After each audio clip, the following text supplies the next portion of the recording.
ഒരു student abroad പോകുമ്പോൾ പേരൻസിനുള്ള ഏറ്റവും വലിയൊരു കൺസേൺ സേഫ്റ്റിയാണ്. ഒരു പുതിയൊരു കൺട്രിയിൽ ചെന്നിട്ട് അവിടെ ഹൂ വിൽ ഹെൽപ്പ് ദം, അവർക്കൊരു സപ്പോർട്ട് ആര് കൊടുക്കും, ഒരു എമർജൻസി സിറ്റുവേഷൻ ഉണ്ടായിട്ടുണ്ടെന്നുണ്ടെങ്കിൽ എങ്ങനെ അത് ഹാൻഡിൽ ചെയ്യും, ആ ഒരു ഫിയറിനെ നമ്മൾ എങ്ങനെ അഡ്രസ്സ് ചെയ്യും? എൻ്റെ അടുത്ത് എപ്പോഴും പാരൻസും സ്റ്റുഡൻസൊക്കെ ചോദിക്കാറുള്ളതും ആണ്. പലതും ഞാൻ കേട്ടിട്ടുണ്ടാവും. അവരങ്ങനെ പറഞ്ഞിട്ടുണ്ടല്ലോ, അവരെനിക്ക് അക്കോമഡേഷൻ റെഡിയാക്കി തരാമെന്ന് പറഞ്ഞിട്ടുണ്ട്, പാർട്ട് ടൈം റെഡിയാക്കി തരാമെന്ന് പറഞ്ഞിട്ടുണ്ട്, എന്നെ എയർപോർട്ടിൽ വന്നിട്ട് പിക്ക് ചെയ്യാമെന്ന് പറഞ്ഞിട്ടുണ്ട് എന്നൊക്കെ പല സ്റ്റുഡൻസും പാരൻസും എൻ്റെ അടുത്ത് ചോദിക്കാറുണ്ട്. ബാക്ക് ഇൻ 2022 എൻവയൻസ് സ്റ്റാർട്ട് ചെയ്ത സമയത്തും ഇന്ന് 2026 ഞാൻ പറയുന്ന ഒരു കാര്യം തന്നെയാണ്, ഇതൊന്നും ഞാൻ ചെയ്യില്ല. ഇതൊന്നും ഞാൻ ആവശ്യമില്ലാത്ത ഒരു പ്രോമിസും അല്ലെങ്കിൽ നിങ്ങൾക്ക് ഇങ്ങനെ സർവീസ് തരാമെന്ന് പറഞ്ഞിട്ട് ഞാൻ ഒരിക്കലും പ്രൊമോട്ട് ചെയ്യില്ല. ജർമ്മനി ആക്ച്വലി ഒരു അക്കാദമിക് സൈഡിൽ ഹാൻഡിൽ ചെയ്യേണ്ട ഒരു കൺട്രിയാണ്. That is what that is where I come in to picture. ഞാൻ ഒരു പ്രോപ്പർ അക്കാദമിക് സൈഡിൽ ഇതിൽ ഹാൻഡിൽ ചെയ്യുന്ന ഒരാളാണ്. സെഡ് ദിസ്, ഇതിൻ്റെ അർത്ഥം ഈ സർവീസ് ഒന്നും നമ്മൾ കൊടുക്കുന്നില്ല എന്നല്ല. I always believe under promising and over delivering. അപ്പം എനിക്കിതിന് ആക്ച്വലി ഭയങ്കര ഞാൻ താങ്ക്ഫുൾ ആയിട്ടുള്ളത് ജർമ്മനിയിലുള്ള നമ്മളുടെ സ്റ്റുഡൻറ്റ് നെറ്റ്വർക്കിനാണ്. ഓൾമോസ്റ്റ് ഒരു 350+ സ്റ്റുഡൻസ് നമുക്ക് ജർമ്മനിയിലുണ്ട്. ഇവിടുന്ന് ഇപ്പോൾ ഓരോ സ്റ്റുഡൻറ്റ് പോകുന്ന സമയത്തേക്കും യൂണിവേഴ്സിറ്റീസിലേക്ക്, ഇപ്പോൾ അവർ പഠിക്കുന്ന യൂണിവേഴ്സിറ്റീസിലെ സ്റ്റുഡൻസിനെ കണക്ട് ചെയ്യുകയാണെന്നുണ്ടെങ്കിൽ they are willing to help actually.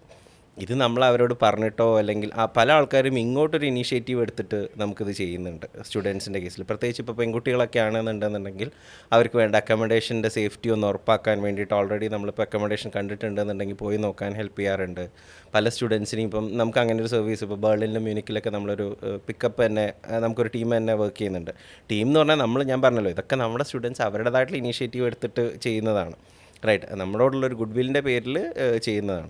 പല സിറ്റുവേഷൻസിലും ആക്ച്വലി ഇപ്പോൾ ലാസ്റ്റ് ഇയർ എനിക്ക് തോന്നുന്നു ഒരു സ്റ്റുഡൻറ്റ് രാത്രിയായി അവിടെ എത്തിയപ്പോൾ, ഒരു 12 മണിയോ 11 മണിയോ എങ്ങാനായി അവിടെ എത്തിയപ്പോൾ റൂമിൻ്റെ കീ ഇല്ല, നെക്സ്റ്റ് ഡേ മാത്രമേ ഉള്ളൂ. അപ്പോൾ നമ്മളുടെ ഒരു സ്റ്റുഡൻറ്റ് പോയി അവരുടെ ലഗേജും എല്ലാം എടുത്തിട്ട് ആ കുട്ടിയുടെ റൂമിൽ കൊണ്ടുപോയിട്ട് ഒരു ദിവസത്തെ അവിടെ സ്റ്റേ കൊടുത്ത് ഫുഡും കാര്യങ്ങളൊക്കെ കൊടുത്ത് ഭയങ്കര കംഫർട്ടബിൾ ആക്കി നെക്സ്റ്റ് ഡേ ആണ് ചെയ്തത്. ഇതൊന്നും നമ്മൾ പറഞ്ഞിട്ട് ചെയ്യുന്നതല്ല, പക്ഷേ we are able to do this. Okay, ഇപ്പം ഇതിന് ഞാൻ പറഞ്ഞല്ലോ, എനിക്ക് ഏറ്റവും താങ്ക്ഫുൾ ആവുന്നത് നമ്മുടെ നെറ്റ്വർക്കിലാണ് ആക്ച്വലി. ഇപ്പം അവരാരെങ്കിലും ഇത് കാണുന്നുണ്ടെന്നുണ്ടെങ്കിൽ I like from the bottom of my heart I'm thankful to each and every one of the students like whom went through എൻമൈൻസ്. റൈറ്റ്, അവരുടേതായിട്ടുള്ള ഇനീഷ്യേറ്റീവ്സ് എടുത്തിട്ട് നമ്മളോട് ഇങ്ങോട്ട് ചോദിക്കാറുണ്ട്, ചേട്ടാ ആരെങ്കിലും വരുന്നുണ്ടെങ്കിൽ പറയണം, I'm ready to help.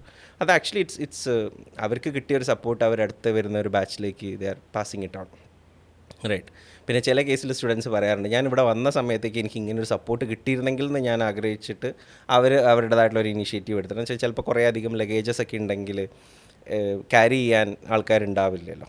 Right, so അങ്ങനത്തെ കാര്യങ്ങളൊക്കെ സ്റ്റുഡൻസ് ചെയ്ത് കൊടുക്കാറുണ്ട്. പിന്നെ അഗെയിൻ വെൻ കംസ് ടു സേഫ്റ്റിയുടെ ഒരു കേസ് നോക്കുന്ന സമയത്തേക്ക് നമ്മുടെ സൈഡിൽ നിന്ന് എന്താ ചെയ്യാൻ നോക്കാറുള്ളതെന്ന് വെച്ചാൽ, ഫ്ലൈറ്റ് ടിക്കറ്റ് ബുക്ക് ചെയ്യുന്ന സമയത്തേക്ക് നമ്മളൊരു ഗ്രൂപ്പായിട്ട് സ്റ്റുഡൻസിനെ ഹെൽപ്പ് ചെയ്യാൻ വേണ്ടിയിട്ട് നോക്കാറുണ്ട്. മേ ബി ഒരു യൂണിവേഴ്സിറ്റിയിലേക്കുള്ള സ്റ്റുഡൻസ് ഉണ്ടെന്നുണ്ടെങ്കിൽ അവരെ ഒന്ന് ടാഗ് ചെയ്ത് കൊടുക്കും, ഒന്നിച്ച് കണക്ട് ചെയ്ത് കൊടുക്കും. ഓൾറെഡി അവിടെ പഠിക്കുന്ന സ്റ്റുഡൻസ് ഉണ്ടെന്നുണ്ടെങ്കിൽ, പോകുന്ന യൂണിവേഴ്സിറ്റിയിലേക്ക് പഠിക്കുന്ന സ്റ്റുഡൻസ് ഉണ്ടെന്നുണ്ടെങ്കിൽ അവിടെ ഒന്ന് കണക്ട് ചെയ്ത് കൊടുക്കും. അല്ലെങ്കിൽ നമുക്കിപ്പം ഈ ഹൗസിങ്ങിന് വേണ്ടിയിട്ടുള്ള നെറ്റ്വർക്ക്, ഇപ്പോൾ ഒരു സ്റ്റുഡൻറ്റിന് സ്റ്റുഡൻറ്റ് ഡോം കിട്ടിയിട്ടില്ല, അവർക്കൊരു പ്രൈവറ്റ് അക്കോമഡേഷൻ നോക്കുന്നുണ്ടെന്നുണ്ടെങ്കിൽ അവിടെയുള്ള നെറ്റ്വർക്കായിട്ട് നമ്മൾ കണക്ട് ചെയ്ത് കൊടുക്കാറുണ്ട്. പിന്നെ അക്കോമഡേഷൻ്റെ പിക്കപ്പിൻ്റെ കേസിലാണെന്നുണ്ടെങ്കിലും ഒരു പരിധി വരെ എല്ലാ സ്ഥലങ്ങളിലും നമുക്ക് സ്റ്റുഡൻസിനെ പിക്കപ്പ് ചെയ്യാൻ അറേഞ്ച് ചെയ്ത് കൊടുക്കാറുണ്ട്. Again I'm saying actually I'm not saying this like ഞാനിതൊരു ബൈ വേർഡ് ഒരു പ്രോമിസായിട്ട് കൊടുക്കാറില്ല, ഇൻ റൈറ്റിങ്ങിലും ഞാൻ കൊടുക്കാറില്ല.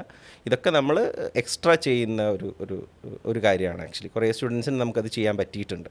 റൈറ്റ്, ആൻഡ് അഗെയിൻ പെൺകുട്ടികളുടെ കേസിൽ എപ്പോഴും നമ്മൾ കുറച്ചും കൂടെ ഒരു കോഷ്യസ് ആവാറുണ്ട്. ഇപ്പോൾ ലൊക്കേഷൻ വൈസ് നോക്കും, ഇപ്പോൾ ചില കേസിലൊക്കെ നമ്മളിപ്പോൾ ലൊക്കേഷൻ വൈസ് നമ്മൾ പറയും, നമ്മുടെ സ്റ്റുഡൻസ് ആരും ഇല്ലാത്തൊരു ഏരിയ, കുറച്ച് റിമോട്ടായിട്ടുള്ള യൂണിവേഴ്സിറ്റി ആണെന്നുണ്ടെങ്കിൽ വിൽസേ നമുക്ക് ഈ യൂണിവേഴ്സിറ്റി സ്കിപ്പ് ചെയ്യാം, മേ ബി അടുത്ത ഓഫർ ലെറ്റർ വരുന്നുണ്ടോ എന്നുള്ളത് നമുക്ക് നോക്കാമെന്ന് പറയാറുണ്ട്. ലൊക്കേഷൻ്റെ അവെയർനെസ് നമ്മൾ സ്റ്റുഡൻസിന് കൊടുക്കാറുണ്ട്. പിന്നെ എനിക്ക് എപ്പോഴും ഈ സേഫ്റ്റീൻ്റെ കേസ് പറഞ്ഞപ്പോൾ നമുക്ക് റീസെൻ്റ്ലി എനിക്ക് നടന്നൊരു സിനാരിയോ ഓർമ്മ വരുന്നത് വെച്ചാൽ, വൺ ഓഫ് ആർ സ്റ്റുഡൻറ്റ്, നമ്മൾ വഴി പോയൊരു സ്റ്റുഡൻറ്റിന് she met with an accident. Right, നമുക്ക് പിറ്റേത് രാവിലെ ആയ സമയത്തേക്ക് അവിടെ നിന്നുള്ള സ്റ്റുഡൻസ് ഇങ്ങനെ ആക്സിഡൻ്റ് ആയിട്ടുണ്ടെന്നുള്ള ഇൻഫർമേഷൻ കിട്ടി. We could actually arrange someone, നമ്മുടെ സ്റ്റുഡൻസിന് അവിടെയുള്ള ഇൻ ആൻഡ് അറൗണ്ടുള്ള ഏരിയേൻ്റെ സ്റ്റുഡൻസിനെ നമ്മളെ വിളിച്ചിട്ട് they went and check on her to make sure like she is okay and so that like we can communicate with the parents and all. So ഇങ്ങനെയുള്ള കാര്യങ്ങളൊക്കെ നമുക്ക് ചെയ്തു കൊടുക്കാൻ പറ്റാറുണ്ട്. ബട്ട് അഗെയിൻ ഇതും ഞാൻ പറഞ്ഞില്ല, ഇതൊരിക്കലും ഞാൻ ഇങ്ങനെയൊക്കെ ചെയ്യുന്നുണ്ട് എന്ന് പറഞ്ഞിട്ട് I don't promote any of the services actually. അങ്ങനെ സ്റ്റുഡൻസ് കണക്റ്റഡ് ആയിരിക്കുക എന്നുള്ളത് വളരെ എക്സെപ്ഷണലായിട്ട് കാണുന്ന ഒരു സംഭവമാണ്. സാധാരണയായിട്ട് കൺസൾട്ടൻസ് സ്റ്റുഡൻസിനെ പറ്റി പോയ സ്റ്റുഡൻസിനെ അറിയുന്നത് ഒന്നുകിൽ ഒരു നെഗറ്റീവ് കമൻറ്റ് ഇടുമ്പോൾ സോഷ്യൽ മീഡിയയിൽ, അതല്ലെന്നുണ്ടെങ്കിൽ ഒരു കോൾ വിളിച്ചിട്ട് എന്തെങ്കിലും നെഗറ്റീവ്ലി പറയുമ്പോൾ ആണ്. അപ്പോൾ this is something which is exceptionally good and I think ഒരുപോലെ തന്നെ ടീമും അതുപോലെ ടീം എനിക്ക് തോന്നുന്നു ഒരുവിധം എല്ലാ നമ്മളിവിടുന്ന് പോയിട്ടുള്ള ഒരുവിധം എല്ലാ സ്റ്റുഡൻസിലും ഒരു 90% ഓഫ് ദ സ്റ്റുഡൻസ് ആയിട്ടും ഞാൻ പേഴ്സണലി കണക്റ്റഡ് ആയിട്ടുള്ള കുറേ സ്റ്റുഡൻസ് ഉണ്ട്. ടൈം കൺസ്ട്രെയിൻ്റ് കാരണം മേ ബി ചിലപ്പോൾ എല്ലാവരുമായിട്ടും ഞാൻ അത്ര പേഴ്സണലി കണക്റ്റഡ് അല്ല. പക്ഷേ ടീം, അതായത് അവരുടെ പ്രോസസ്സ് ചെയ്ത കൺസൾട്ടൻ്റ് ആരാണോ ടീം ആരാണോ, they are like very well connected. എന്താവശ്യം ഉണ്ടെന്നുണ്ടെങ്കിലും they are like very supportive. അപ്പോൾ നിങ്ങൾക്ക് ജസ്റ്റ് ഒന്ന് ചെക്ക് ചെയ്തിട്ടുണ്ടെന്നുണ്ടെങ്കിൽ കാണാം, അതായത് നമ്മുടെ ഗൂഗിൾ റിവ്യൂസ് നോക്കിയിട്ടുണ്ടെന്നുണ്ടെങ്കിൽ കാണാം, അതിൽ ഏറ്റവും അധികം യൂസ് ചെയ്തിട്ടുള്ളൊരു വേർഡ് മേ ബി ചിലപ്പം they are not just a consultancy, they become like my family എന്നുള്ളൊരു വേർഡ് പല ഗൂഗിൾ റിവ്യൂവിലും കാണാം. ലൈക്ക് ഒരു elder sister or elder brother help ചെയ്ത പോലെയാണ് പല സ്റ്റുഡൻസിനെയും നമ്മുടെ കൗൺസിലേഴ്സ് ഹെൽപ്പ് ചെയ്യുന്നത്. So that is what I can say about it.